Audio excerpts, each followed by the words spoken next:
Hello po mga kaahon. Ito na naman, umarangkada na naman ang mga ola. Nung isang araw, merong online lending raid na nangyari.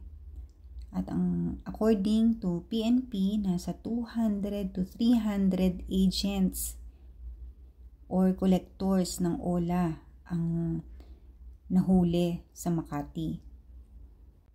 Nagsanib puwersa ang PNP, Anti-Cybercrime Group, SEC, Securities and Exchange Commission, at ang Presidential Anti-Organized Crime Commission. Imagine, yung tatlong malalaking organization na yun, government organization, ay nagsama-sama para lang mahuli ang isang kumpanya ng online lending, which is the Golden Koi, na nagpapatakbo ng iba't ibang online lending apps sa Google Play Store at sa Apple Store. Ilan sa mga apps na nasa Google Play Store ay ang Zpeso, Wowpera, at ang Lemon Loan at ang Value Loan. Ayan, under ito lahat sa Golden Koi na hindi natin alam na isang kumpanya lang pala nagpapatakbo sa kanila. Kaya naman pala minsan nag-o-offer sa'yo yung pala kapatid pala yun ng isa pang ola. So ngayon sama-sama silang nahuli sa isang lugar sa Makati. Grabe, napakadami nila. Ano namang magagawa natin sa kanila? Sobrang dami pala nila na pinagtutulong-tulungan ng mga biktima. Sa totoo lang, napakalakas ng puwersa nila. Bakit? Nagkalat na sila ngayon sa social media. Napakadami na nilang advertisements. Siguro dahil ang dami na rin naman nilang kinita. Kaya nga, habang may oras pa, tigilan na natin ang mga ola. Wag na natin silang itangkilik.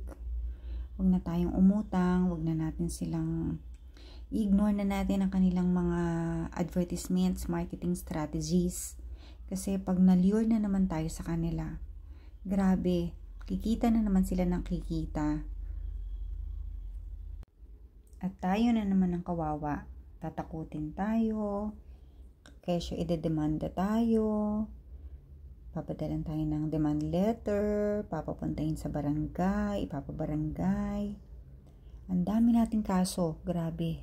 Dahil lamang sa kaprasong utang sa ola.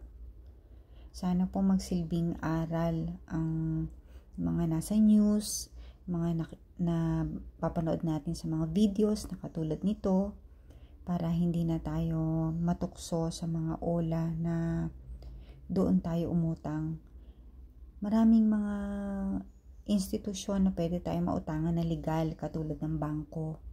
Doon na lang tayo kaysa naman dyan sa mga ola na talagang grabe ang pambibiktima nila. We have to disseminate information. This is for public awareness. Maging aware po sana tayong lahat sa ginagawa ng mga online lending apps na yan, ng mga kumpanya nila. Kasi talagang napakadami na pong nagiging biktima.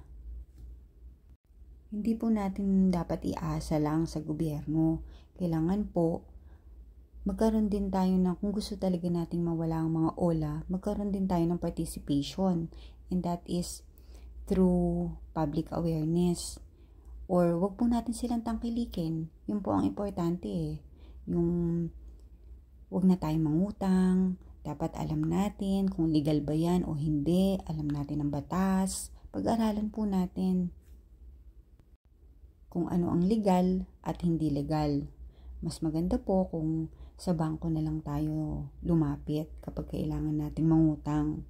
Kasi yun po, legal po talaga yun. Unlike sa, yan nga, online, napakahirap. Napakadaming problema na ma-encounter imbis na makatulong, mas lalala pa ang sitwasyon nyo. Sana po sa pangyayaring ito, maging aware po tayo sa mga internet crime. Napakadami pong krimen na nangyayari sa internet. And one of this is this online lending apps. Hopefully, nakatulong tayo kahit papano through information dissemination. Thank you, and God bless everyone. Please don't forget to like and subscribe to my channel at Navi. And don't forget to hit the notification button for more videos. Thank you.